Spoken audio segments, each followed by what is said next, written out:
especially those in the last 100 years or so all around the world, talking about rights, talking about liberties. Let's just see how serious they are in terms of substantive execution. See, that's the crucial role, and that has to do in part with the civic virtue of the citizens.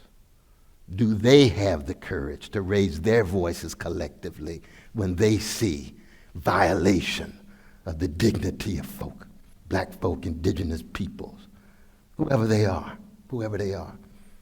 It could be Jews in France. It could be Palestinians on the West Bank. It could right now be those precious sisters in Iran, straightening up their backs and raising their voices in the face of unbelievable repression and oppression in the name of a great religion, Islam.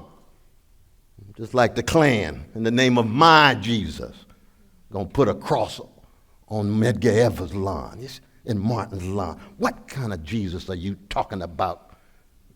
Sick white brothers? And they are my brothers. I get in a lot of trouble with that. Even when I was in Charlottesville 5 years ago, I walked through, I told you this story. I walked through and you got the sick white brothers and neo-Nazis. First they playing Motown. I said, ooh, very American. How in the heck you gonna play Stevie Wonder and you wanna kill me? And black folk look like me. Well, we're gonna get to that. See, sometimes when you're working at the deepest level of people's humanity and you're shaping how they come to terms with their fears and anxieties, you speak to their soul even when they hate the very folk who produce it. Like reading Virginia Woolf. Oh my gosh, she's just saying everything about me and I'm a male, but I'm so patriarchal that I really don't like too many of the women around, but I can't live without Virginia. You're very human. That's called living a contradiction and an incongruity, and you're going to have to deal with your hypocrisy. You see. But then when they came up, I remember that one brother come up to me, aren't you the one on television all the time calling everybody brother and sister? I can't stand that. I would say, brother, I come from a great black people that told me I don't ask for anybody's permission as to who I love. You think I got to ask for your permission whether I love you or not? He kind of looked at me like, dang, what kind of Socratic dialogue is this going on? And he got his mask on and his gun and a loaded gun, and so then I went evangelical on him, honestly. I said, Jesus loves you just like Jesus loves me. I said, you choose to be a gangster, and I was a gangster before I met Jesus, and now I'm a redeemed sinner with gangster proclivities.